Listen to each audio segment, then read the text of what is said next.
What's up, horror fam? You know what time it is. Today we're talking Silver Bullet. Let's get into this.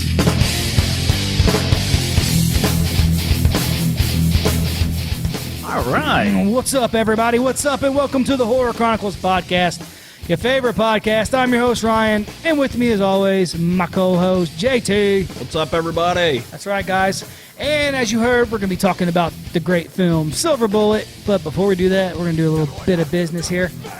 If you're just listening to this on iTunes, Spotify, Stitcher, all those great things, but you're not following us on Facebook, jump on over to the Facebook page, guys. It's slowly growing. I mean, it's growing pretty good, actually. But anyways, go on over there, join the community, start a conversation, make some posts. But more than that, it's a great way to get a hold of us. We're active on there. We do a live show the last Sunday of every month, which is awesome. A lot of good in a couple short weeks. Yep, a lot of good conversations go on there, guys. I mean, it's really fun time. Oh yeah. You know, it's for us. Yeah, we have a blast. We have a blast with now, it. You people listening probably hate it. But So yeah, guys, if you're not following us, jump on over there and follow us on the Facebook page and join the horror fam over there. Check us out on YouTube. Our episodes go out there every week. Just search for the Horror Chronicles podcast. Mm-hmm. Subscribe to our page and make sure you ring that bell so you get notified whenever new episodes come out. That's right, guys. And not only that, but as soon as this bullcrap is over with, this whole COVID shit, we're going to be doing some cool shit, and we're going to have a lot of videos going up there. Yeah, because the shit we do now is not cool. Yeah. Let me rephrase that. A lot more cool shit. Yeah. But, doing investigations. We're going overboard. Going to conventions and things like that. It's all going to be documented and put on there and stuff. So it's going to be a great another place for you to find some cool content from us. Definitely. Also, you can find us over at craniumradio.com. Yes, sir. Every Friday night, 9 Central, 10 Eastern. That's right, guys. And craniumradio.com. And don't forget, guys, that they have the best DJs, the best music. So you don't have to just go there just strictly for us. You can listen to them all the time. Support your metal. That's right. We support the metal over here. Also, guys, if you want to peep some cool-ass merch, jump on over to teepublic.com, teepublic.com. Type in the Horror Chronicles and find yourself a hat, some shirts, some hoodies, koozie cups, stickers. The list just goes on and on. Ball gag. Yeah, we're working on that. Oh, no, I'm sorry. It's a face mask. Yeah. with an attachment. Oh, sorry. But anyways, guys, check that out. Check it out. Oh. So, yeah, that's pretty much the business. Get you some of it. That's pretty much the business for now, guys. We're going to jump in the podcast. Like we said, we're going to be talking about Silver Bullet, which is, for me, just a complete childhood. This is probably, we watch this movie 2-3 times a year in my house. Really? Oh, yeah. I hadn't watched it in a long time. It's a great movie. It's a fun watch. Mm-hmm. I hadn't watched it in a long time. Oh, yeah. And so I checked it out this weekend, and now we're going to talk about it. Yeah, well, for me, man, my boys, we all know, everyone listening knows, they like the horror and stuff. Yeah. And that's a good movie I can watch with them. It's not too violent, it's really, man, this movie is a good starter movie for your kids, because there's not a whole lot, there's no nudity in it. The violence is pretty much kept under wraps on it. This movie, to me, really shows you how much you can do with music and sound effects and just atmosphere. In the right cast. An atmosphere,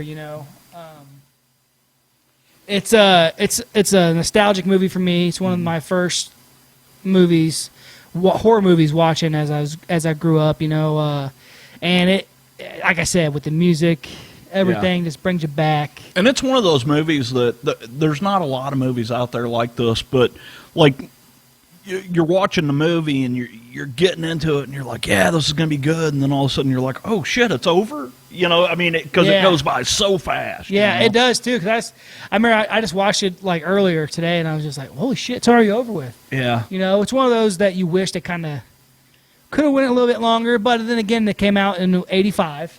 Right. Well, and it's an adaptation of a Stephen King novel. Actually, it was one of his different stories.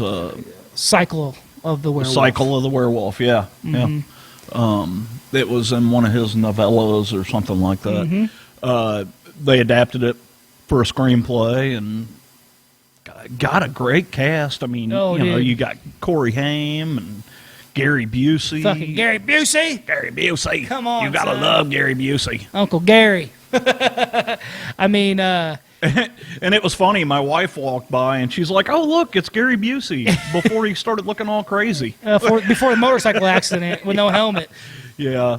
You got Everett McGill playing Reverend Lowe. I kept wanting to say Megan Follows. My wife corrected me today. Her name is Megan Follows, and the reason why my wife knows that, she played Anne of Green Gables. Oh, I don't know anything you just talked about. I don't know any of that either. But my wife corrected me. So yeah. Pretty good cast in here. Terry Quinn played the Sheriff Holler. Yep. I mean, there's some people you'll recognize in here. Yeah, definitely. Especially if you've watched a lot of 80s horror. A lot of these people pop up in here. Dude, William Newman. Yeah. He's been in a lot of things. I mean, it's just it's a movie that when basically nowadays people are know who the actors in this movie were, but back then some of them may not have known. Right. For sure. like Gary Busey, come on, like he killed it in this movie. He did. Uncle Red. And something that I like about this is I mean, we're just gonna jump into the movie here. Do it.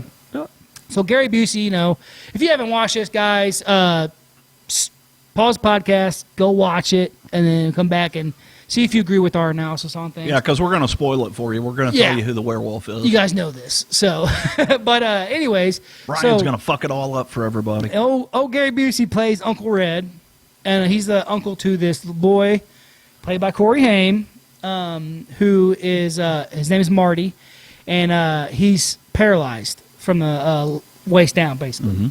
So he's in the wheelchair, and he's got a sister who's always taking care of him and everything. And her name is Janie. Yeah.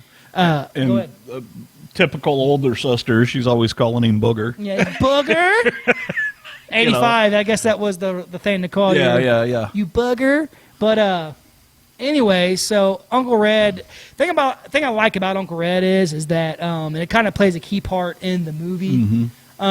Is that he's kind of an adult child. Yeah. Like us, typical basically. Uncle. Yeah, he's the he don't give a fuck. The cool uncle, yeah, he's the cool uncle, So I love it when he comes over to the house and him and Marty are playing cards and he's just chugging wild turkey right out of the bottle. Pisoni, and he's just fucking He's one of those guys that you want him to be your uncle. Yeah, but he loves them with all his heart. Oh yeah, he's definitely. He may be an alcoholic or whatever, but he loves his niece and nephew with everything. Yeah, for sure. Basically. Sure. So, and that's what plays a part in this is that they trust him, and not only do they trust him, but as I said, he kind of acts like an adult child. So basically, they talk about it here, like if we tell the adults, they're not going to believe us. But so they tell Red. They tell Uncle Red. And he still doesn't fucking believe them. But jumped up, Jesus, pardon me. The relationship between Uncle Red and Marty and Janie is a really close relationship. So that's just part of the atmosphere it builds up, So like I said, that Marty's in a wheelchair, and he's got like a gas power wheelchair thing. It's pretty cool. Yeah, it is pretty cool. But then Uncle Red shows up, Fourth of July is coming, whatnot, and he got a surprise for him. You know, he's been working on this thing for him or whatever, and it's this badass fucking silver bullet wheelchair. Yeah, You know, yeah. it's Well, and his other wheelchair said Yeah. Silver Bullet on the Yeah, back of it, yeah. but this one is by far. I mean, it's, you know, this, and that's what reminds me of back when I was a kid. So like when I was a kid, you know, I was huge into vampires, werewolves, and Yeah, yeah. you're hunting them, or you got, you know, him having this super fast, cool looking fucking wheelchair thing that a kid can drive. Yeah. Dude, when I was a kid, I was like, oh shit, that's awesome, dude. Yeah. Now, granted, he had to be in one because he was in a wheelchair, you know? Right. But like, it's just that little thing is, dude, I wish I had one of those. Yeah, That thing is yeah. awesome, you know. Hell yeah. And it was fast, too. Fuck yeah. It was fast enough. It had a wheelie bar on it. Yeah, and he popped fuel. And he used it. But so yeah, you know, the concept of the movie, it kind of starts off telling you about it. You know, it starts off with the full moon. You know, Mm-hmm. and you get he's famous too. What's his name? The guy gets killed at the beginning working on the tracks. He's been in a shit ton. Yeah, of movies, man. I don't remember who that. I mean, I knew his face, but I couldn't remember what his name was. And he's been in everything. but he's like the first guy to get killed, and it's crazy because the town kind of blows it off because this guy he's like the town drunk, and he gets killed on the railroad tracks. He's a railroad worker, and you know, basically the scene is he's out there inspecting the railroad track, and something comes up and basically knocks his head off. Decapitates him. You know. And so when they find him, his body's laying beside the train tracks and his head's laying inside the train tracks. So the whole town just assumes that he got drunk and passed out on the tracks and was decapitated by a train. Which, you know, what's funny to me is, now that I'm an adult and I look at that movie, Yeah. it's like, how the hell did he get hit by a train whenever his train car is still on the tracks? Well, you know, hey, we're not supposed to look at that. Not supposed to look at that.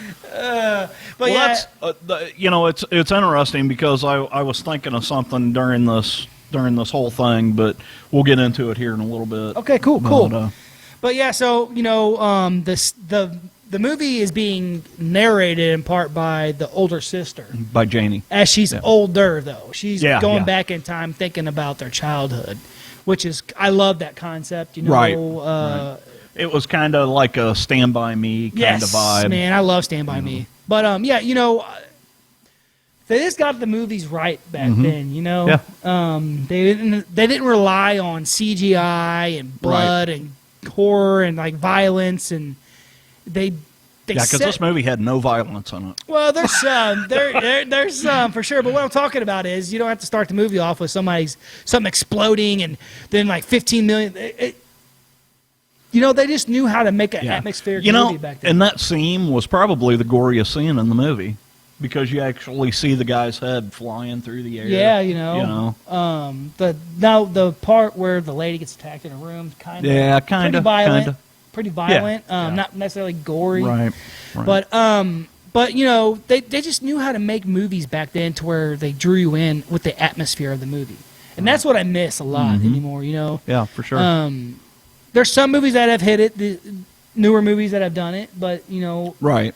it's like almost every movie back in, for some reason, the 80s, man, they had that atmosphere down. The directors then were just, They had it going on. You know. But anyways, back into this. So that was the beginning of, basically, this summer of fucking violence and death and, Yep. you know, that was the first murder. No one really knew it yet. First murder. That was right at the end of, they said it was at the end of spring because the kids were still in school whenever it happened. That's right. And that was the first of numerous murders that took place in Tarker's Mills. Mm-hmm. Yeah, and they do a great job, too, with, like, again, I mean, it's atmosphere, but it's, like, setting up the town and how it, you know, looks like an old school town, close, your tight-knit typical, community. you know, tight-knit community where everybody knows everybody and, you know. No real drama, really. And, right. that people know of. Yeah. Now, there's some hidden drama that comes out and things like that, but, so we got the Marty's friend. What's his name? Dang it! Now I'm drawing a blank. Brady. Brady. So Marty's got a friend named Brady. He's a little asshole. So, you know. So like at the beginning of the movie, they're having the town, you know, just national town day, whatever you want to call it. Every town has their own little.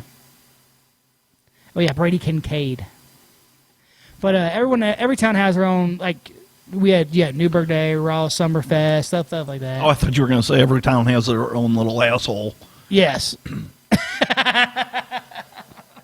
That's true. Very, very true. No. And if you don't know who that is, it's probably you. It's probably is you. I know it's me. My wife tells me every day. But, no, so they're having their annual get together, you know. Their anal get together. Their annual.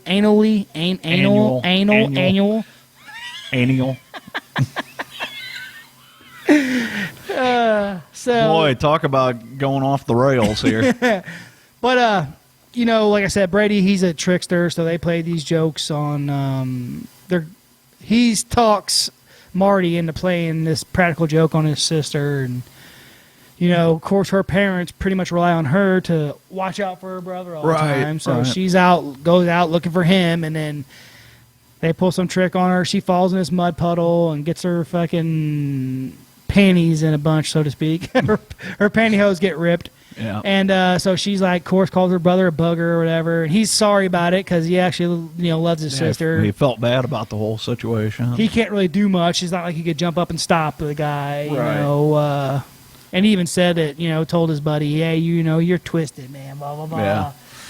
So that little bit happens, and they go home, and they get, it's funny, the drive home with the parents is funny to me, because, like, the mom's like, you're just going to shut your mouth, or I'm going to smack it. Yeah. Yeah. And it's funny, because I said to my wife, I was like, yeah, that shit doesn't happen nowadays. You know, you can't say that to a kid. Nope. Oh, yeah, I'm calling DFS. Yeah, exactly. And they just go online and call them. But so, you know, the relationship, I'm not gonna like go into detail about the whole thing. I'm not gonna go through the whole movie, but they're setting up the relationship for the brother and the sister. Right. They love each other very much. You know, they have a strong brother sister relationship, but just like any, you know, younger sibling, gets on her nerves, and she's not only that, but he's paralyzed from the waist down, so she constantly has to help him do this and help him do that, and you know, she still does it. And she said, you know, they have a typical brother sister relationship, but they actually care about each other. Right. So they're pretty close, which is all part of this whole thing, you know, because like during the next murder, we'll call into it. We'll go into the next killing. We'll go into it. There's this lady, and you see her earlier in the movie during the town, you know, get together, whatever festival. Yeah. You see her there, and she brings this guy out, drags him to the middle of these bushes, and she's all talk to him like, you know, hey, I'm pregnant, blah, blah. They get into it, you know, and Janie sees all this because she's hiding because she just got her pantyhose all messed up or whatever because their brother's friend or whatever. But anyways, so she's listening to this, and it's basically this guy's telling her, look, basically his exact words were, it's your oven, but it ain't my bun cooking in it. Yeah, you know, that's what he says. So, like, he's a fucking douchebag. Yeah, he's going to be a deadbeat dad. Yeah, well. Actually, no, he's not. Yeah, I was going to say.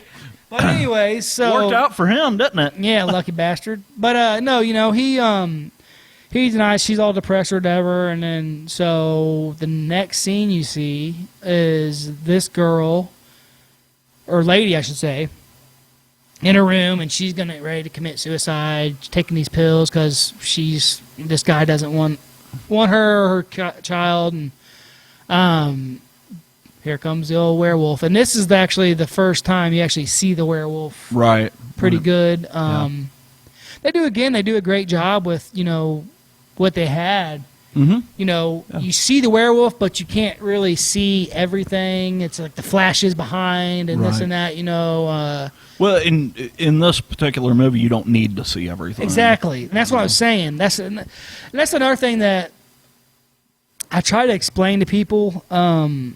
Sometimes less is more. Yes. And, well, and especially people nowadays, the younger kids, they grew up watching all these movies that have all the CGI and all these things, and they don't really know what atmosphere is and what like the build up to things are. You know, like my boys, luckily they know that stuff. They love the movies like that. You know, it's scary. The music, just the music. They'll be like, "Oh, Dad, something's gonna happen," because they'll hear the music.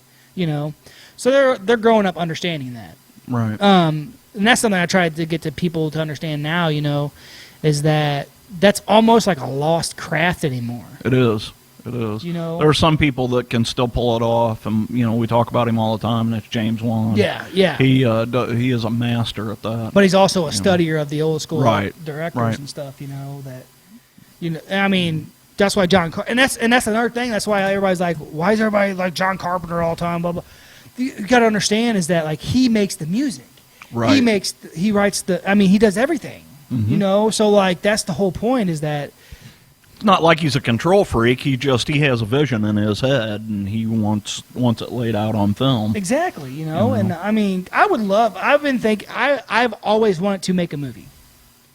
And who knows down the road, if we have connections with certain people, it can happen down the road. Maybe. So, a lot of things, man. I don't want to jump ahead of ourselves. Yeah. But, you know, down the road, we'll see. But no, I think Ryan just asked me to make a porn with him. Yes. How do you know that we haven't already? Yeah. You might have been asleep. I am a sound sleeper. All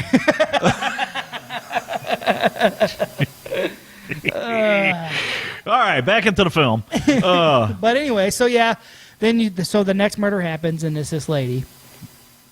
I don't want to just. Well, so here I'm gonna throw this in there. So this is what I was talking about a while ago.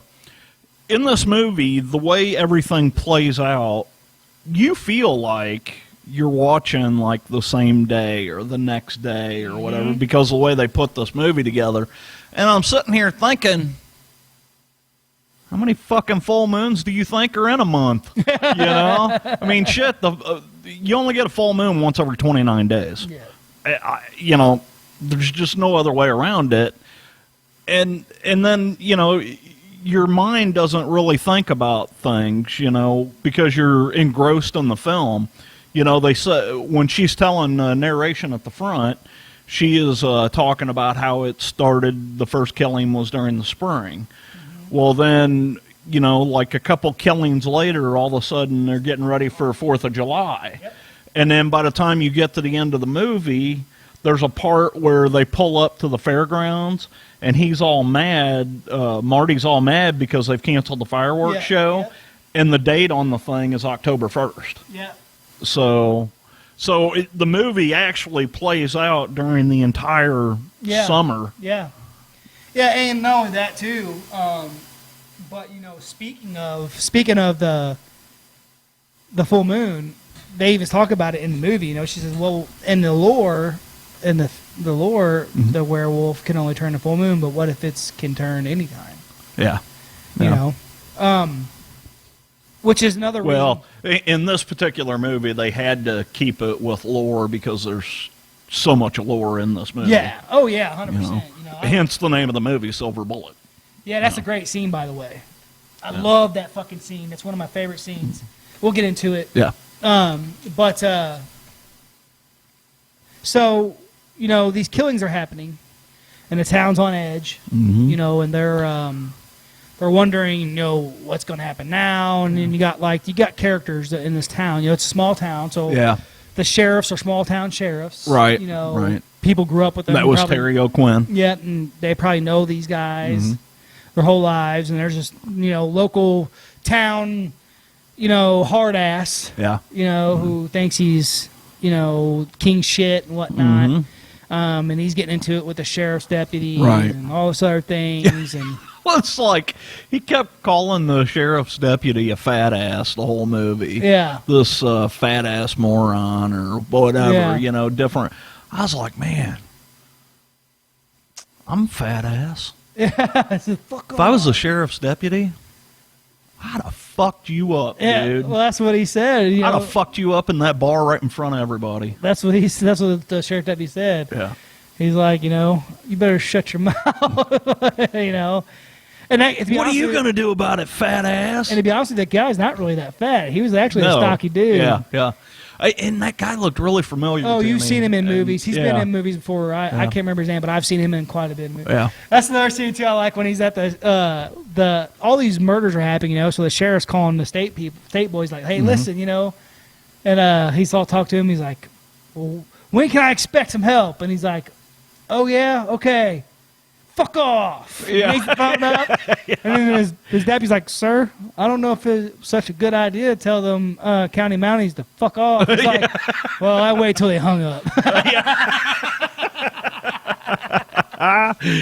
Yeah, that was funny. Yeah.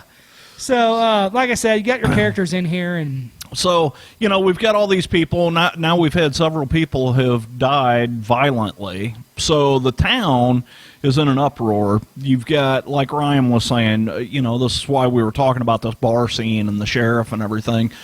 So basically, a lynch mob ensues, and they are going to go out and they're going to find whoever is responsible for these murders. At this point, nobody suspects it's a werewolf. yeah, because They think it's just some psychotic killer. and just before that, this is whenever, you know, Marty's friend Brady gets killed. Mm-hmm. And they find him just like a lump of just body parts. Just mauled to death. You know, and that's what starts this whole thing. Mm-hmm. Mm-hmm. And this is when you start, you know, seeing things that go on.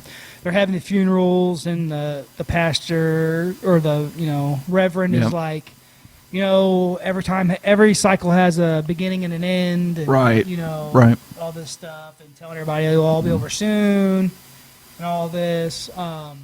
So right now in the movie, you're looking around wondering who's the vampire, or who's the werewolf? Who's doing this, you know? And it kind of gives you little innuendos here and there, but it kind of throws you off too. Yeah. You know, you don't know if it's a sheriff, you don't know if it's freaking Uncle Red or whatever, you know. So yeah, like JT was saying, they start this lynch mob up at the bar or whatever, and they're going to go out looking for this guy who's getting ready to who's been murdering everybody. Well, sheriff walks in, and he's talked to him, you know, and he's trying to get him to stop. Yeah. And whatnot. And the guy's like, the town badass, all, you can't do shit, you can't do nothing, we're going to do this on our own, blah, blah. Right. And he said this is private justice or whatever, you know, blah, Yep. blah. And then they start getting to it, and he's like, shut up, you know, blah. And here comes Brady's dad, who just buried his kid that day. Mm-hmm. You know, he comes in, he's like, no, you shut up. He's like, I just got done burying my son. Right. You know, it's like, you want to go up and talk to my son on Harmony Hill about private justice? Yeah. You know, blah, blah. He's like, as for me, I'm going to go out and get me some private justice.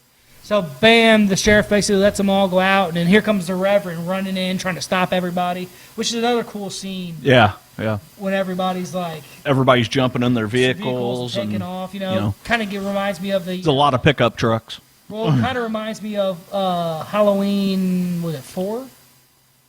Yeah. Yeah. Halloween 4. Yeah, when they're gonna go hunt down Michael. They all get in their big ass... Yeah. I love that scene, man. Yeah. And that's when in Halloween, that's when they kill the dude in the bushes, the drunk dude's laying in the bushes. Yeah. But, we laugh because it was funny. that's our sense of humor. But, no, so... We're sick, we know it. So, they're all going out looking for looking for his guy. They think it's a guy at this point in time. And, you see all this stuff, and, you know, it's funny because the bartender's got this bat that says Peacemaker on it. Yep. You know? Yep. It's a wooden bat, old big time this big guy, bartender, husky, older guy, you know. And that's funny because that's what he says when they're in there arguing. He's like, both you boys better turn down your thermostats or you get the hell out of here. Yeah, yeah. Oh, yeah. But anyways, so they're all out in the woods looking for this guy, and it gets foggy. Yeah. Pretty foggy, you know. And so they're all in line, a skirmish line, you know, looking for whatever. And it was so funny when they're out there, you know, they've got, I swear they've got 100 people out in the same patch of woods looking. You know, let's not spread out and look around. Let's all clump together and you know. And it's funny because some of these guys are walking through with their rifles like they're, you know, in fucking Vietnam looking for, you know, they're all hunched down with the fucking, you know, it's like, come on. Yeah. Well, and then like it's funny because they start hearing something, you know, and they're like, what is? They're like, it's under the fog, you know. Yeah. Down, and then like one of the guys gets killed. I kept waiting to see William Holden carrying that big golden cross in the fog. But yeah, so they all start backing out of this fog, and this thing's attacking everything, killing everything. And this is a cool scene here in this with the bat. Yeah. And like you see the old bartender, he's got the bat, and you see his hand coming out of the fog, and he's swinging that bat. And you hear it hitting, and all of a sudden you hear like this crunching noise or whatever, and all of a sudden you see the werewolf hand has the bat. Yeah. And it hits it. So that leads into, you know, the next day there's all these funerals going on or whatever. Yeah, now they're having a funeral with 4 caskets. Yep. And again, you got the Reverend has this vision of everyone in the place turning into werewolves. And that was a really cool scene, the way they did that and put that together. They had some pretty cool, like, transformations going on in there, you know. Because it's hard enough to make one person transform into a werewolf on film, much less a congregation at a church. I would say at least probably 30 people. Yeah, and, you know, and I know they can cut film and go, but it's still the point. Every one of them was different transformation and stuff. Putting that all together. To have the mind to put that together is pretty the cool. The old lady on the fucking piano. Yeah, Dude, awesome. Yeah, Great scene. Yeah, that was a very cool scene. And then, of course, during his vision, he ends up being surrounded by all these werewolves and being taken down. And then he wakes up, and he's like sweating, you know. Yeah, he wakes up in his own bed. And he's like, "Dear God, let it in," you know, is what he says. So Marty, at this time, you know, Marty's upset that they had the funeral for Brady or whatever, and he's riding home with his uncle,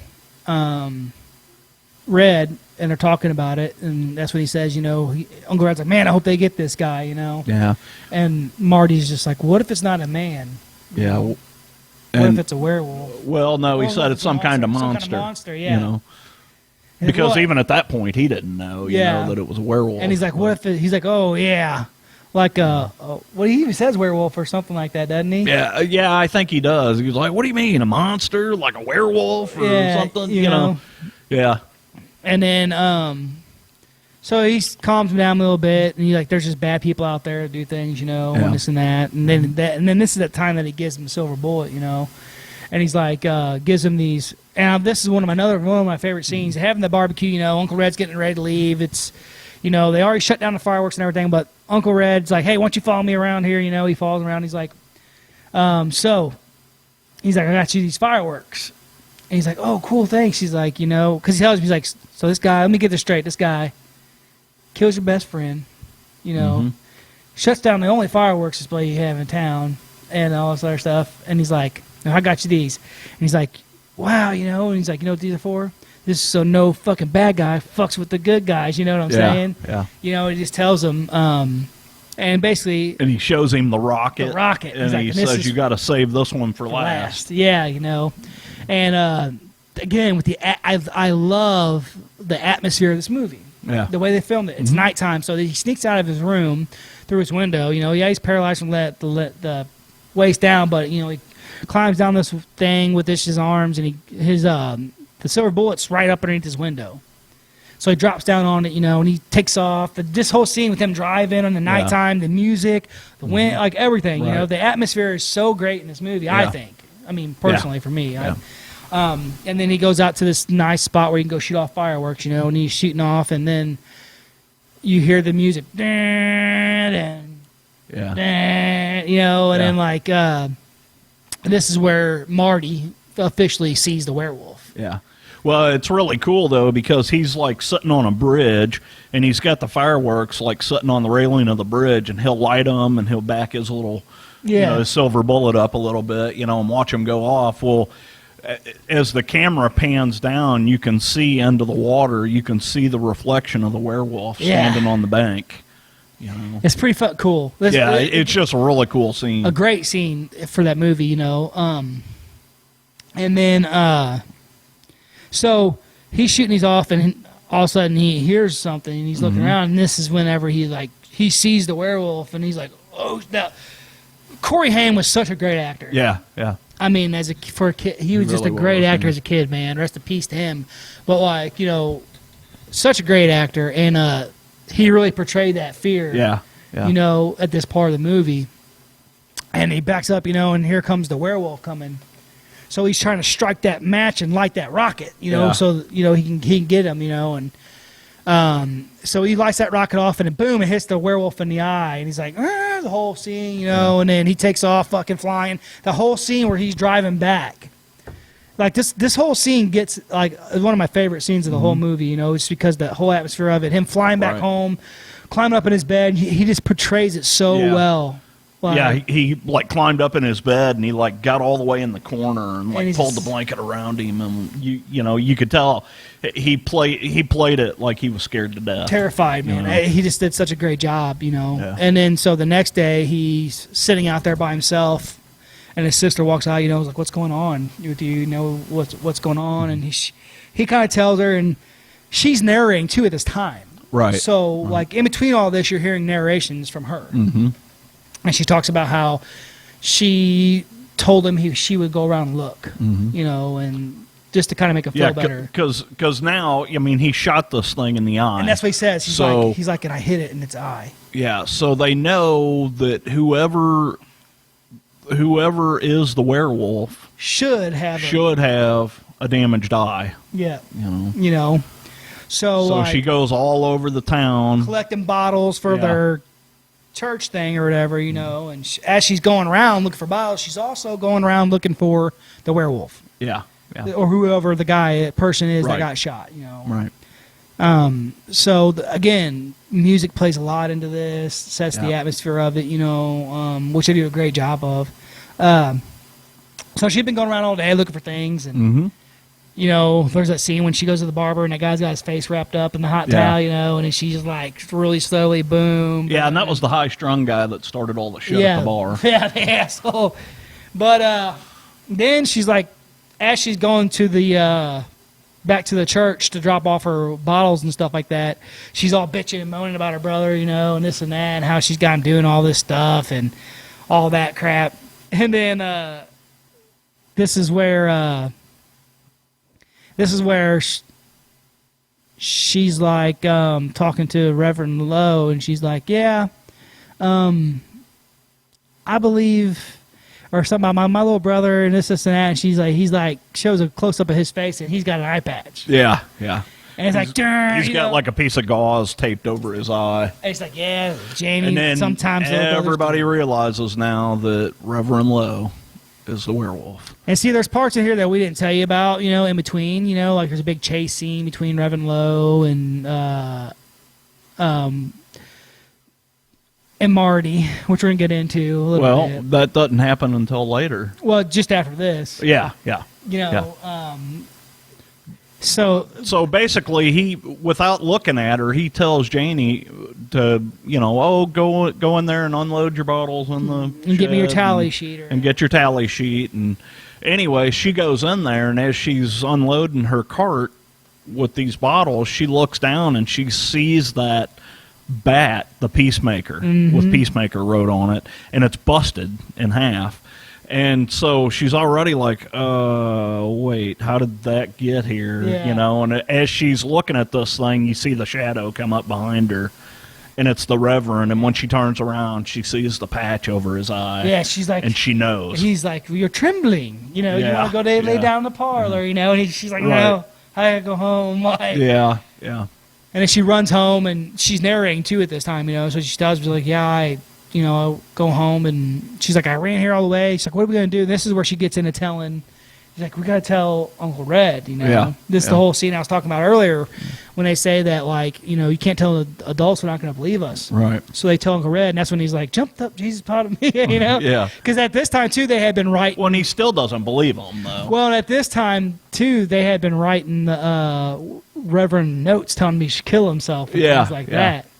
He's like, oh, yeah. So they tell him about it, and that's the reaction he has. He's like, I wish I had a recorder. You sound, see what you sound like. Yeah. He's like, and she says something about to him, and he's like, oh, yeah. He's like, what is it? Hardy Boys meet Reverend Werewolf. Yeah. I ain't got time for that. But yeah, and it was funny because when they finally talk him into going over, they go over and they're sitting outside the church, you know, kind of far off, and they're watching him, and he's painting the thermometer that, you know, shows how many bottles they've collected or whatever. And he was like, you mean to tell me you shot this guy in the eye last night and he's already out here painting a thermometer? Yeah. Come on, guys. Well, then at this point in time, too, is whenever, because right before, just after that, when they tell him the first time, they don't believe him and everything, and, you know, then the chase happens between Reverend Lowe. So Reverend Lowe chases Marty down, and he chases him down these gravel roads because he's got the silver bullet, you know, and he chases him into this like broke down bridge. And this is when it's explained to me, basically saying that, like, you know, you should have just left me alone. Right. I killed that woman because she was going to kill herself, and you can't do that. You'll go to hell, and all this other things like that. And what's his name was an alcoholic, and this and that. Well, then he's like, I can't kill myself because... So he's a good werewolf. Yeah. He's like, I can't kill myself because I'll go to hell. It's a sin, you know. So then he goes, he's like, really shows it. And, you know, it's funny because, like, when I was seeing this part, then you see, like, you notice more... It kind of reminds you of People Under the Stairs. You know, he brings out that evilness, so to speak, I guess you'd say. And he's like, you meddling little shit, you know. And he's like, you're gonna have an accident, Marty. You're gonna fall in the river, you know. And then luckily for Marty, he, you know, sees this old farmer, you know, and he comes there. He's like, it's spooky in here, isn't it? That was funny. But anyways, then that's when they had this conversation with them, and he sees the paint on the silver bullet, you know, and he's like, where the back fender of it, his fender is bent. Yeah, you know, and he's like, you know, we see him. He's like, what color is Reverend Lowe's car? And he tells him, she's like a dark blue.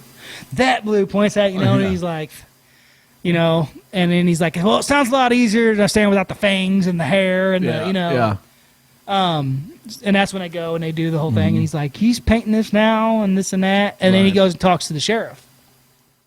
You know, and he's like, you believe all this? And he's like, let's just say I believe Reverend Lowe should be checked out. Yeah. And then he's like, that could be and the sheriff was like, yeah, we can arrange that. And then now the sheriff's gone. Yeah. You know?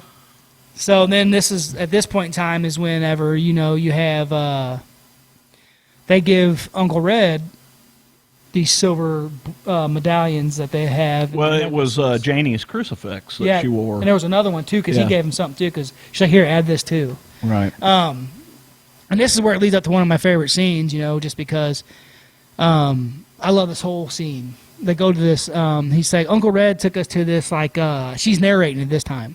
Janie is. And she's like, Uncle Red took us to an old-time, I can't remember the name she said, but a master of his craft. And like a gunsmith. And it shows him the whole time making this silver bullet, and she's narrating and stuff. Right. And he walks in there, though, and he's like, my nephew just... he's really big into the Lone Ranger. Well, he's like, he just found out about the Lone Ranger. Yeah. He's like, so... I need a silver bullet. He's like, he hands him, he's like, huh, you want a silver bullet, do you? And the way he talks, he's like, you want a silver bullet, do you? And he's like, yeah, you know. So he's making this silver bullet. She's narrating about the whole thing, you know. And then I love this part at the end of the scene, you know, the old guy walks up and he's like, here you go. It's like, it's got a low grain low, so it won't tumble. It's some of my best work. Some of my best work. He's like, ought to be pretty accurate. And he's like, accurate. He's like, shit, what are you gonna shoot at a silver bullet at anyway? He's like, how about a werewolf? Yeah. All serious, you know? One of my favorite fucking, Yeah. I love that scene, man. Yeah. I love it. Oh, yeah. And then, So there are people in the town that know. You know. They know there's something going on. And so, just so happens that Uncle Red won some sweepstakes for a getaway, couples getaway that next full moon, and which is on Halloween. which so happened to be on Halloween. So he gives it to his sister, and so the kid's parents lets them go off, and he has them in the house for the night, you know. And he has his gun, and he told them that he would sit up, you know, because they talk about it on there, and they say that, well, how come he hasn't got you now? And, you know, Marty's like, well, maybe he has to wait till it's a full moon to when there's no Reverend Werewolf or no Reverend Lowe at all left. Yeah. And it's all the werewolf to come and get him, you know. Right. And so this is, you know, getting towards the end of the movie, and it's like, this is another, you know, I love this movie. But this is a good scene too. You know, they're sitting there and they're all passed out. Everyone's passed out, Yeah. and this is back in the day. Whenever a TV station went off, it just went to, you know, played that freaking. It'd play the national anthem, and then it would go to static. Yeah. So you hear that stuff, and he has a cigarette in his hand. He burns his fingers. He's like, shit. You know, and then Janie wakes up. They all wake up, and he's like, "You one of the days you're gonna burn yourself to death with those things." Yeah. He's like, "Yeah, I know." Blah blah blah. He's got his 357, you know, with him with the silver bullet in it, and they're sitting there doing everything, and then they're complaining because he's like, "All right, it's time for bed." They're like, "You said you'd be here." He's like, "Listen, I'll stay up here with this all night because I told you I would." It's like, "You two are going to bed, though," you know. Yeah. And then like they're getting ready to do this thing, and Marty's running his mouth. He's like, "You better shut your mouth," and he says something else to him. He's like, "Or what?" He's like, "Well, I'm gonna kick your ass." Yeah. And then, like, as they're saying that, fucking this time, Janie sees the werewolf at the window. Out the window, yeah. She starts screaming. He's like, you know, he's all fucking fidgety. Yeah, and he's already pulled the bullet out of the gun, too. Yeah, you know, he unloaded the gun. And he's sitting there with it, and then he's like, "What'd you see?" She's like, "I see the werewolf." And he's like, "What'd you see?" Talking to Marty. He's like, "I was looking at you." Yeah. And then like he's all like, he's like, "Oh my God." And he walks over to the window real slow, and he doesn't see nothing. He's sitting there, and he's like, "You know, a very familiar feeling is coming over me." I'm like, "Oh, what's that?" He's like, "Begin to feel like a horse's ass." Yeah. Yeah. And then at that point in time, electric goes out. Right. And that's when he drops the bullet. And he's like, "Oh," you know? And then fucking, and then the electric goes out, and then he's like, calm down. It's probably just a fuse, blah, blah, blah, you know?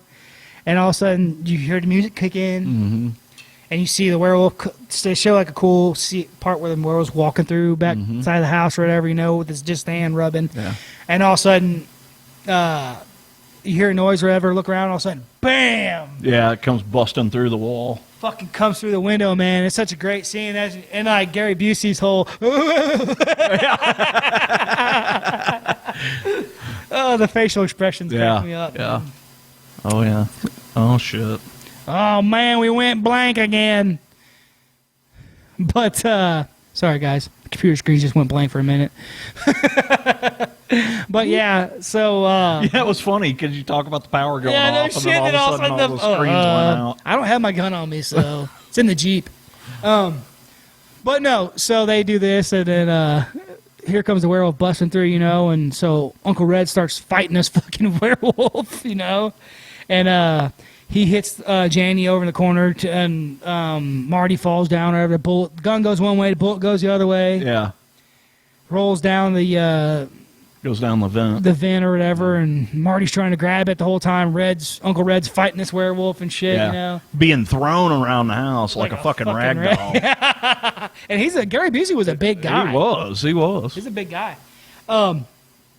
Yeah, so, you know, they're trying to get the bullet and everything and all this stuff, and big dramatic scene, big dramatic ending, you know, and all of a sudden they get it and load it right the last second, and bam, right through the other eye. Yeah. Shooting. I always wondered that, you know, They got him in the left eye first, and then when they shot him, the bullet went through his right eye. But did somebody have something about eyes in this movie? Well, yeah, I don't know. You know, that's something I never looked into on that. But it's kind of weird. So he falls down. This is a really, really cool ass scene here where they do the reverse. Yeah, where he's turning back into a man. Great I was watching this and I was looking at it and I was like, man, this is a really good fucking transformation scene, dude. Yeah. Like he shows the hairs like sucked back into his arm and like it's really cool. Like great transformation. And like scene. His fingernails going back up into his dude, it shows everything. Yeah, it was pretty cool. Really close up and well. Yeah. Like really well done. Shows his red rocket going back in. Red rocket. No, and then basically that's the end of the movie, and they're sitting there, and Uncle Red and Janie and Marty's up against the wall, sitting on the floor, it's like out of breath going, and Uncle Red's like, "Are you okay?" And then they ask Marty if he's okay. He's like, "Yeah, everything except my legs." He's like, "What's wrong?" He's like, "I don't think I can walk."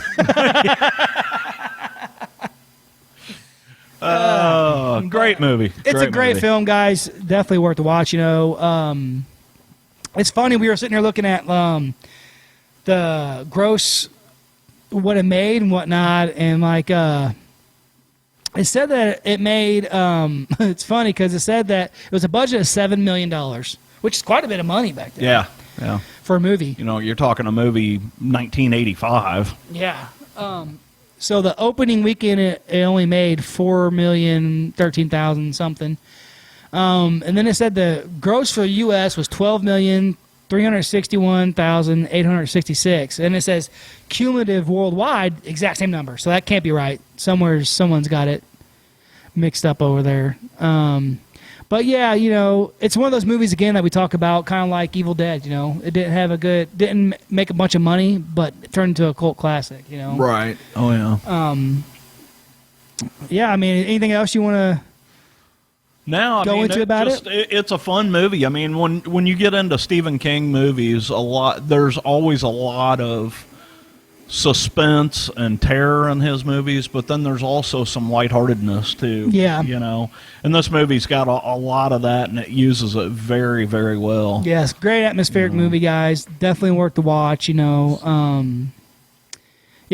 I would definitely suggest everyone go see it. Yeah. Yeah. Get out there and rent it. Wherever you gotta find it. You can find it anywhere, really. You might no, you can't find it on YouTube.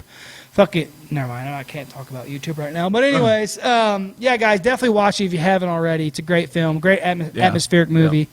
Definitely can't go wrong with it. For sure.